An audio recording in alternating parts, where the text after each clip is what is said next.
नमस्कार। Vision IAS के news today के इस अंक में आप सभी का स्वागत है। इस अंक में हम आपके लिए लेकर आए हैं यूपीएससी परीक्षा की दृष्टि से महत्वपूर्ण कुछ अहम खबरें। इस अंक के साथ मैं हूँ दिव्या सिंह। आइए सबसे पहले बात करते हैं इस अंक की हेडलाइंस के बारे में। अंतर्राष्ट्रीय मुद्रा कोष ने 9 सूत्रीय क्रिप्टो परिसंपत्ति कार्य योजना की शुरुआत की। राष्ट्रीय सांख्यिकी कार्यालय ने 5वीं वार्षिक आवधिक श्रम बल सर्वेक्षण रिपोर्ट जारी की। वित्तीय कार्रवाई कार्यबल FATF ने यूक्रेन युद्ध को लेकर रूस की सदस्यता निलंबित की। प्रधानमंत्री की आर्थिक सलाहकार परिषद ने मूलभूत साक्षरता और संख्यात्मकता रिपोर्ट का दूसरा संस्करण जारी किया। स्टेम सेल प्रत्यारोपण के बाद HIV से संक्रमित एक और मरीज ठीक हुआ। और प्रधानमंत्री की आर्थिक सलाहकार परिषद ने पारंपरिक जल संरक्षण पर रिपोर्ट जारी की। और आइए अब खबरों पर विस्तार से चर्चा करते हैं।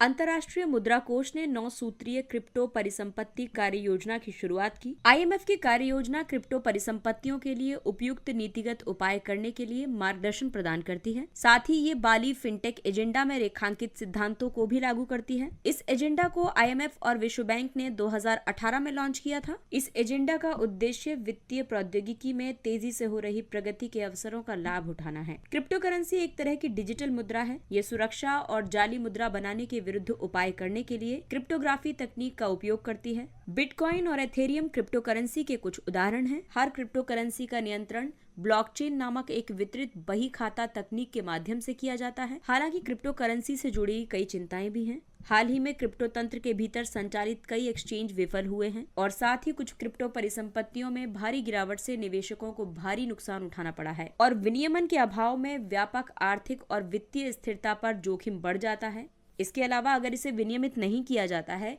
तो क्रिप्टो बाजार से मनी लॉन्ड्रिंग और आतंकवाद के वित्त पोषण को बढ़ावा मिलता है। भारत में क्रिप्टो करेंसी की स्थिति की बात करें तो वर्तमान में भारत में क्रिप्टो करेंसी को विनियमित नहीं किया गया है।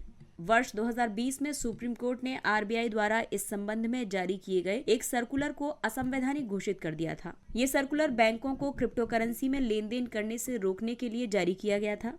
वर्ष 2022-23 में सरकार ने गैर प्रतिमोच्य टोकन यानी नॉन फंजिबल टोकन्स और क्रिप्टो करेंसी सहित आभासी परिसंपत्तियों के लेन देन पर 30% कर लगाने का प्रस्ताव किया था। सरकार ने क्रिप्टो करेंसी और आधिकारिक डिजिटल मुद्रा विधेयक 2021 भी प्रस्तावित किया है। इसमें आधिकारिक डिजिटल मुद्रा जारी करने के लिए रूपरेखा तैयार करने और भारत में सभी निजी क्रिप्टो करेंसीज को प्रतिबंधित करने का प्रस्ताव किया गया है। IMF की 9 सूत्री कार्य योजनाओं के मुताबिक क्रिप्टो परिसंपत्ति को आधिकारिक मुद्रा या कानूनी मुद्रा का दर्जा नहीं दिया जाए। पूंजी प्रवाह प्रबंधन उपायों की प्रभावशीलता को बनाए रखा जाए। इसके अलावा क्रिप्टो परिसंपत्तियों पर कर लगाने की स्पष्ट प्रक्रिया अपनाई जाए। साथ ही क्रिप्टो परिसंपत्तियों की कानूनी स्थिति स्पष्ट हो। क्रिप्टो बाजार के सभी प्रतिभागियों के लिए निगरानी संबंधी आवश्यकताएं लागू की जाए। अलग अलग घरेलू एजेंसियों और प्राधिकरणों को मिलाकर एक संयुक्त निगरानी रूपरेखा बनाई जाए। अंतर्राष्ट्रीय सहयोग तंत्र गठित किया जाए। अंतर्राष्ट्रीय मौद्रिक प्रणाली की स्थिरता पर क्रिप्टो परिसंपत्तियों के प्रभाव की निगरानी की जाए और सीमा पार भुगतान और वित्त पोषण के लिए डिजिटल अवसंरचना विकसित करने के लिए वैश्विक सहयोग को बढ़ावा दिया जाए। राष्ट्रीय सांख्यिकी कार्यालय ने 5वीं वार्षिक आवधिक श्रम बल सर्वेक्षण रिपोर्ट जारी की। ये रिपोर्ट जुलाई 2021 से जून 2022 की अवधि के सर्वेक्षण पर आधारित है। इस रिपोर्ट के निष्कर्षों के मुताबिक अखिल भारतीय श्रम बल भागीदारी दर बढ़कर 55.2% हो गई है। वर्ष 2020-21 में ये 54.9% थी। श्रमिक जनसंख्या अनुपात बढ़कर 52.9% हो गया है। ग्रामीण क्षेत्रों में ये 55.6% है और शहरी क्षेत्रों में 46.6% तथा पुरुषों में 73.8% और महिलाओं का श्रमिक जनसंख्या अनुपात 31.7% है। जबकि वर्ष 2020-21 में देखें तो ग्रामीण जनसंख्या अनुपात 52.6% था। रिपोर्ट में कहा गया है कि बेरोजगारी की दर घटकर 4.1% हो गई है। वर्ष 2020-21 में ये 4.2% थी। आवधिक श्रम बल सर्वेक्षण रिपोर्ट का उद्देश्य है वर्तमान साप्ताहिक स्थिति में केवल शहरी क्षेत्रों के लिए 3 माह के अल्पकालिक समय अंतराल पर प्रमुख रोजगार और बेरोजगारी संकेतकों का अनुमान लगाना, वार्षिक रूप से ग्रामीण और शहरी दोनों क्षेत्रों में सामान्य स्थिति और CWS यानी वर्तमान साप्ताहिक स्थिति दोनों में रोजगार और बेरोजगारी संकेतकों का अनुमान लगाना। और सामान्य स्थिति में प्रमुख कार्य गतिविधि स्थिति और सहायक आर्थिक गतिविधि स्थिति का आकलन लगाया जाता है। पीरियडिक लेबर फोर्स सर्वे में कार्यबल को स्वनियोजित, नियमित मजदूर या वेतनभोगी श्रमिक और अनौपचारिक श्रमिक में वर्गीकृत किया जाता है। स्वनियोजित में शामिल हैं ऑन अकाउंट वर्कर्स, नियोक्ता और पारिवारिक उद्यमों में अवैतनिक सहायक। इसके अलावा ओन अकाउंट वर्कर्स वो होते हैं जो कि बिना किसी श्रमिक को काम पर रखे छोटे उद्यम चलाते हैं। हालांकि वे परिवार के सदस्यों की मदद ले सकते हैं, जबकि नियोक्ता श्रमिकों को काम पर रखते हैं। पीएलएफएस को वर्ष 2017 में लॉन्च किया गया था। अब आपको यहाँ पर बताते हैं प्रमुख संकेतकों की परिभाषाओं के बारे में। सबसे पहले बात करते हैं एलएफपीआर की। एलएफपीआर यानी अखिल भारतीय श्रम बल भागीदारी दर। ये कुल आबादी में श्रम बल में शामिल व्यक्तियों का प्रतिशत है। इसमें कार्यरत या काम की तलाश में लगे लोग या काम करने के लिए उपलब्ध लोग शामिल हैं। WPR को कुल आबादी में नियोजित व्यक्तियों के प्रतिशत के रूप में परिभाषित किया जाता है। इसके अलावा तीसरा है UR। इसे श्रम बल में शामिल कुल लोगों में बेरोजगार व्यक्तियों के प्रतिशत के रूप में परिभाषित किया जाता है। चौथा है कार्यकलाप की स्थिति।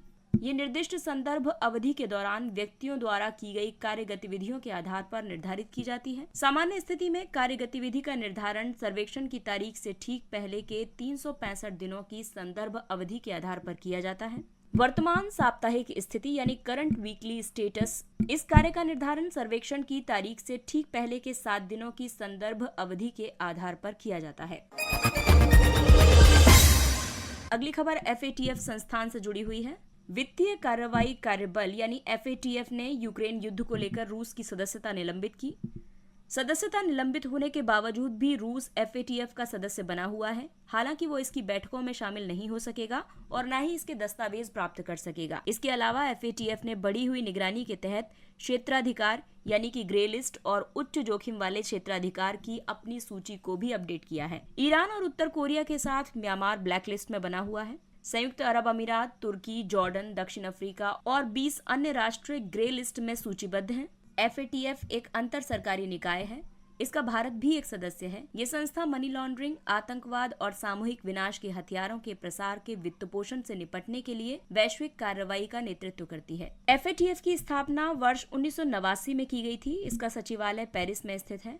FATF अवैध गतिविधियों और इनसे समाज को होने वाले नुकसान को रोकने के लिए अंतर्राष्ट्रीय मानक निर्धारित करता है। कुछ अंतर्राष्ट्रीय मानकों के उदाहरण हैं वैश्विक मनी लॉन्ड्रिंग रोधी मानक AML और आतंकवाद वित्त पोषण रोधी मानक। और आइए अब बात करते हैं FATF की सूचियों के बारे में। Grey list. इस सूची में ऐसे देशों को शामिल किया जाता है जो मनी लॉन्ड्रिंग, आतंकवाद के वित्त पोषण और सामूहिक विनाश के हथियारों के प्रसार के वित्त पोषण को रोकने के लिए अपनी शासन व्यवस्था में निहित रणनीतिक कमियों को दूर करने के लिए FATF के साथ सक्रिय रूप से काम कर रहे हैं। ग्रे लिस्ट में जो देश शामिल हो जाते हैं उनको IMF, विश्व बैंक आदि संगठनों से आर्थिक प्रतिबंधों का सामना करना पड़ता है। इसके अलावा IMF, विश्व बैंक जैसे संगठनों से इनको ऋण प्राप्त करने में समस्या होती है। अंतर्राष्ट्रीय व्यापार में गिरावट आ जाती है और इनका अंतर्राष्ट्रीय बहिष्कार होता है। वहीं ब्लैक लिस्ट उन देशों की सूची है जिन्हें FATF मनी लॉन्ड्रिंग, आतंकवाद के वित्त पोषण और सामूहिक विनाश के हथियारों के प्रसार के वित्त पोषण से निपटने के वैश्विक प्रयासों में सहयोग नहीं करने वाला मानता है। यदि देश वित्तीय कार्रवाई कार्यबल की AML या CFT व्यवस्था की प्रभावशीलता पर प्रगति प्रदर्शित करते हैं तो उन्हें ग्रे लिस्ट से हटा दिया जाता है। अगली खबर PMO के द्वारा साक्षरता पर रिपोर्ट से संबंधित है। प्रधानमंत्री की आर्थिक सलाहकार परिषद ने मूलभूत साक्षरता और संख्यात्मकता रिपोर्ट का दूसरा संस्करण जारी किया। ये रिपोर्ट इंस्टीट्यूट फॉर कॉम्पिटिटिवनेस ने तैयार की है। ये रिपोर्ट भाषा को महत्वपूर्ण मूलभूत कौशल और शुरुआती साक्षरता प्राप्त करने का मुख्य साधन मानती है। FLN यानी कि मूलभूत साक्षरता और संख्यात्मकता से मतलब है पढ़ने, लिखने और गणित में बुनियादी कौशल से। ये कक्षा 3 के अंत तक मूल पाठ को पढ़ने और समझने तथा साधारण गणितीय गणना करने की क्षमता है। FLN से संबंधित कुछ पहले हैं निपुण, जो कि शिक्षा मंत्रालय की है। तमिलनाडु में है एन्नुम एडतुम, कर्नाटक में है कलिका चेत्रिके और उत्तर प्रदेश में है मिशन प्रेरणा। FLN रिपोर्ट के कई प्रमुख निष्कर्ष हैं। इस रिपोर्ट में 10 वर्ष से कम आयु के बच्चों में FLN की समग्र स्थिति पर एक सूचकांक प्रस्तुत किया गया है। इस सूचकांक में कुल 5 स्तंभ शामिल हैं। शैक्षिक बुनियादी ढांचा, शिक्षा तक पहुंच, बुनियादी स्वास्थ्य और लर्निंग के रिजल्ट्स क्या आते हैं, इसके अलावा गवर्नेंस आदि। इस रिपोर्ट के मुताबिक पंजाब और पश्चिम बंगाल छोटे और बड़े राज्यों की श्रेणी में शीर्ष स्थान पर है। पुडुचेरी और सिक्किम केंद्र शासित प्रदेश तथा पूर्वोत्तर राज्य की श्रेणी में शीर्ष स्थान पर है। देश भर में किए गए सर्वेक्षण में लगभग 42% छात्रों ने वैश्विक न्यूनतम प्रवीणता का स्तर प्राप्त किया है, जबकि 37% ने आंशिक रूप से गणित में ये स्तर प्राप्त किया है। वर्ष 2020 से 22 के बीच केवल 41.3% स्कूलों में ही कंप्यूटर उपलब्ध थे और केवल 24.5% स्कूलों में ही इंटरनेट कनेक्शन थे। तो इस रिपोर्ट में ये सिफारिशें की गई हैं कि आरंभिक वर्षों में शिक्षा का माध्यम ऐसी भाषा होनी चाहिए जिसमें बच्चा आसानी से समझ सके। इसके अलावा सुलभ डिजिटल तकनीक के साथ होम लर्निंग प्रभावी माध्यम है। रिपोर्ट में ये भी मेंशन किया गया है कि पंजाब मॉडल से सीखने की जरूरत है। पंजाब में वर्ष 2017 से पढ़ो पंजाब पढ़ाओ पंजाब कार्यक्रम के माध्यम से छात्रों के अधिगम परिणाम में सुधार हुआ है। इसके अलावा ये कहा गया है कि भाषा केंद्रित शैक्षिक दृष्टिकोण अपनाया जाना चाहिए, जो शिक्षक और बच्चे के बीच में सार्थक पारस्परिक संवाद द्वारा समर्थित हो। स्टेम सेल प्रत्यारोपण के बाद HIV से संक्रमित एक और मरीज ठीक हुआ। आपको बता दें कि इसी के साथ स्टेम सेल प्रत्यारोपण से अब तक 3 मरीज ठीक हो चुके हैं। इस उपलब्धि को अस्थि मज्जा यानी बोन मैरो प्रत्यारोपण के साथ हासिल किया गया है। बोन मैरो प्रत्यारोपण को SCT भी कहा जाता है। इसे विशेष HIV प्रतिरोधी अनुवांशिक उत्परिवर्तन से युक्त व्यक्ति से प्रत्यारोपित किया गया था। इस म्यूटेशन को CCR5 डेल्टा 32 आनुवांशिक उत्परिवर्तन कहा जाता है। अस्थि मज्जा यानी बोन मैरो प्रत्यारोपण एक ऐसी प्रक्रिया है जिसके अंतर्गत पर्याप्त स्वस्थ रक्त कोशिकाओं का निर्माण नहीं करने वाले अस्थि मज्जा को हटाने के लिए स्वस्थ रक्त बनाने वाली स्टेम कोशिकाओं को शरीर में प्रवेश कराया जाता है। अस्थि मज्जा प्रत्यारोपण में व्यक्ति के स्वयं के शरीर या फिर दानकर्ता से प्राप्त कोशिकाओं का उपयोग किया जाता है। HIV ह्यूमन इम्यूनोडेफिशिएंसी वायरस मुख्य रूप से मानव शरीर की CD4 प्रतिरक्षा कोशिकाओं पर हमला करता है। इससे व्यक्ति के शरीर की कुछ संक्रमणों से लड़ने की क्षमता कम हो जाती है। CD4 प्रतिरक्षा कोशिकाएं श्वेत रक्त कोशिकाओं का ही एक प्रकार है। CD4 प्रतिरक्षा कोशिकाओं की सतह पर CCRF रिसेप्टर्स मौजूद होते हैं। ये रिसेप्टर्स HIV वायरस के लिए प्रवेश द्वार के रूप में कार्य करते हैं। हालांकि CCR5 डेल्टा 32 उत्परिवर्तन HIV वायरस द्वारा उपयोग किए जाने वाले इन रिसेप्टर्स को सतह पर बनने से रोकता है और इस तरह ये वायरस के लिए प्रवेश द्वार को ही बंद कर देता है। आपको बता दें कि स्टेम सेल्स विशेष मानव कोशिकाएं होती हैं और ये कई अलग अलग प्रकार की कोशिकाओं में विकसित हो सकती हैं। स्टेम सेल्स नई कोशिकाओं का निर्माण करती हैं और क्षतिग्रस्त या नष्ट हो चुकी कोशिकाओं को हटाती हैं। कोशिकाओं के प्रकार या उत्तकों की उत्पत्ति के आधार पर स्टेम सेल्स को वर्गीकृत किया गया है। सोमेटिक स्टेम कोशिकाओं में इन्हें वयस्क स्टेम सेल्स भी कहा जाता है और दूसरी है एम्ब्रियोनिक स्टेम कोशिका, जो कि भ्रूणीय कोशिकाएं होती हैं। भ्रूण के आरंभिक चरण में एम्ब्रियोनिक स्टेम कोशिकाएं विकसित होती हैं। ये प्लूरिपोटेंट होती हैं। वयस्क रक्त स्टेम कोशिकाएं मल्टीपोटेंट होती हैं। ये अस्थि मज्जा में होती हैं और अलग अलग प्रकार की रक्त कोशिकाएं विशेषीकृत होती हैं, यानी कि उनसे अलग अलग किस्म की कोशिकाएं डेवलप होती हैं आगे चल करके।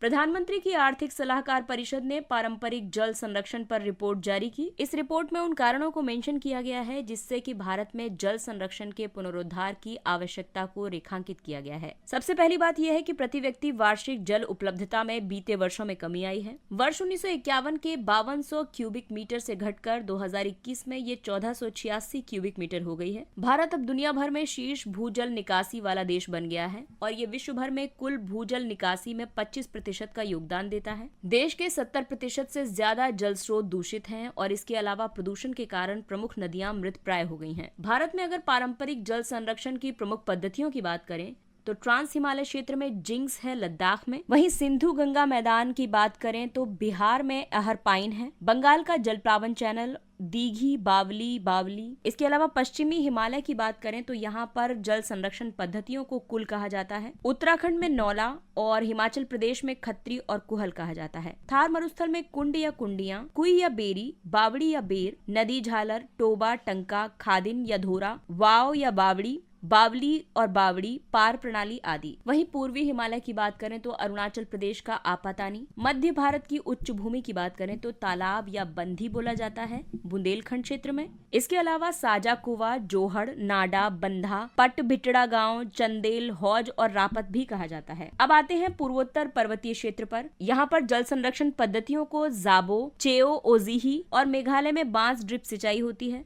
इसके अलावा पूर्वी उच्च भूमि में इसे कटा या मुंडा या बंधा कहा जाता है। ब्रह्मपुत्र घाटी में असम की बोडो जनजाति इसे डोंग के नाम से जानती है और पश्चिम बंगाल में इसे डुंगस या जम्पोइस कहा जाता है। वहीं दक्कन के पठार में जल संरक्षण के लिए जो पद्धतियां हैं उसको चेरुवु, कोहली तालाब, भांडारा, फाड़, केरेहौज और रामटेक मॉडल कहा जाता है। पश्चिमी घाट में इसे सुरंगम कहा जाता है। पश्चिमी तटीय मैदान में विरदा, पूर्वी घाट में कोरम्बस, पूर्वी तटीय मैदान में एरी और उरानी और द्वीपीय क्षेत्र में इसे जैक वेल्स के नाम से जाना जाता है। और आइए बात करते हैं कुछ अन्य महत्वपूर्ण सुर्खियों की। यूक्रेन युद्ध पर संयुक्त राष्ट्र महासभा का संकल्प। संयुक्त राष्ट्र महासभा यूएनजीए ने यूक्रेन में न्याय संगत और स्थायी शांति प्राप्त करने की आवश्यकता पर एक संकल्प अपनाया है। भारत इस संकल्प पर आयोजित मतदान के दौरान अनुपस्थित रहा। भारत ने समकालीन चुनौतियों से निपटने में संयुक्त राष्ट्र और सुरक्षा परिषद की प्रभावशीलता पर सवाल उठाए हैं। यूएनजीए द्वारा एजेंडा मदों पर अपनाए जाने वाले संकल्पों को सिफारिश के रूप में माना जाता है और ऐसे संकल्प सदस्य देशों पर कानूनी रूप से बाध्यकारी नहीं होते हैं। सुरक्षा परिषद द्वारा अपनाए जाने वाले संकल्प ही कानूनी रूप से बाध्यकारी होते हैं। अगला टॉपिक है राष्ट्रमंडल संसदीय संघ, कॉमनवेल्थ पार्लियामेंट्री एसोसिएशन यानी सीपीए। लोकसभा अध्यक्ष ने राष्ट्रमंडल संसदीय संघ भारत क्षेत्र जोन 3 के 19वें वार्षिक सम्मेलन के समापन सत्र को संबोधित किया। लोकसभा अध्यक्ष इसके पदेन सभापति हैं। सीपीए की स्थापना 1911 में हुई थी। ये राष्ट्रमंडल के 9 भौगोलिक क्षेत्रों के बीच विभाजित 180 से ज्यादा विधानमंडलों से बना है। राष्ट्रमंडल 56 देशों का एक संघ है। इनमें से ज्यादातर देश ब्रिटिश साम्राज्य के उपनिवेश रहे हैं। अफ्रीका क्षेत्र के बाद भारत में सीपीए की सदस्य शाखाओं की संख्या सबसे ज्यादा है। सीपीए भारत क्षेत्र को 4 जोन्स में विभाजित किया गया है। India municipal bond index IBMX। National stock exchange ने भारत का पहला municipal bond index IBMX launch किया है। इसका उद्देश्य नगर निगमों द्वारा जारी बॉन्ड्स के प्रदर्शन को ट्रैक करना है। म्यूनिसिपल बॉन्ड मार्केट ने वर्ष 2017 से फंड जुटाने में 3 गुना वृद्धि दर्ज की है। वर्ष 2017 में 2342 करोड़ रुपए जुटाए गए थे, जो वर्ष 2022 में बढ़कर 6252 करोड़ रुपए हो गए थे। इस सूचकांक में 28 म्यूनिसिपल बॉन्ड्स होंगे, जिन्हें 10 संगठनों ने जारी किया है। सूचकांक में बॉन्ड्स की AA श्रेणी की क्रेडिट रेटिंग है। अगला टॉपिक है बोरथेकेरा गार्सिनिया पैडुनकुलाटा। इस औषधीय पौधे में कार्डियो प्रोटेक्टिव क्षमता पाई गई है। इसे असमिया भाषा में आमतौर पर बोरथेकेरा कहा जाता है। ये दक्षिण पूर्व एशिया की एक स्थानिक सदाबहार वृक्ष प्रजाति है। परंपरागत रूप से इसे कच्चे रूप में उपभोग करने से मना किया गया है। इसके पके फल के धूप में सुखाए गए टुकड़ों का उपयोग व्यंजन और औषधीय उद्देश्यों के लिए किया जाता है। ये वृक्ष एंटी इन्फ्लेमेटरी, जीवाणुरोधी, एंटी डायबिटिक, हाइपोलिपिडेमिक, नेफ्रोप्रोटेक्टिव और यहाँ तक कि न्यूरोप्रोटेक्टिव एक्टिविटी जैसे चिकित्सकीय गुणों के लिए प्रसिद्ध है। ये एंटीऑक्सीडेंट्स का भी एक समृद्ध स्रोत है। अगला टॉपिक है विश्व सतत विकास शिखर सम्मेलन 2023 संपन्न हुआ। यह शिखर सम्मेलन एनर्जी एंड रिसोर्सेज इंस्टीट्यूट्स टेरी का वार्षिक प्रमुख बहुहितधारक आयोजन है। टेरी अनुसंधान, नीति परामर्श और कार्यान्वयन में विशेषज्ञता वाला एक स्वतंत्र और बहुआयामी संगठन है। ये ग्लोबल साउथ में स्वतंत्र रूप से आयोजित होने वाले सम्मेलनों में से एक है। ये विश्व के नेताओं, विचारकों, वैज्ञानिकों, उद्योग जगत आदि को एक मंच पर एकजुट करता है ताकि वे पृथ्वी के स्वास्थ्य के लिए दीर्घकालिक समाधान की दिशा में कार्य कर सकें। इस सम्मेलन में वित्त, विज्ञान, प्रौद्योगिकी और नवाचार, संधारणीय उपभोग, समावेशी ऊर्जा संक्रमण जैसे विषयों पर चर्चा की गई है। अंतर्राष्ट्रीय बौद्धिक संपदा सूचकांक। अंतर्राष्ट्रीय IP सूचकांक में भारत 42वें स्थान पर है। इसे US चैम्बर्स ऑफ कॉमर्स ने जारी किया है। ये सूचकांक प्रतिवर्ष प्रकाशित किया जाता है। ये सूचकांक विश्व की 55 प्रमुख अर्थव्यवस्थाओं में बौद्धिक संपदा अधिकारों के संरक्षण का मूल्यांकन करता है। ये 55 देश वैश्विक सकल घरेलू उत्पाद के लगभग 90% का प्रतिनिधित्व करते हैं। इस सूचकांक में अमेरिका को शीर्ष स्थान प्राप्त हुआ है। इसमें भारत के लिए प्रमुख निष्कर्ष दिए गए हैं कि कॉपीराइट का उल्लंघन करने वाले कंटेंट के खिलाफ कानून प्रवर्तन में सुधार हुआ है। इसके अलावा ये IP परिसंपत्तियों की बेहतर समझ और इसके उपयोग को बढ़ावा देने के लिए एक बेस्ट इन क्लास फ्रेमवर्क प्रदान करता है। लेकिन भारत के संबंध में कई चिंताएं भी जताई गई हैं। इस सूचकांक में कहा गया है कि IP अपीलीय बोर्ड 2021 का विघटन कर दिया गया है। न्यायपालिका के पास संसाधनों की कमी है, जबकि उस पर मामलों का बोझ ज्यादा है। इसके अलावा बायो फार्मास्यूटिकल IP अधिकारों की सुरक्षा के लिए सीमित फ्रेमवर्क मौजूद है।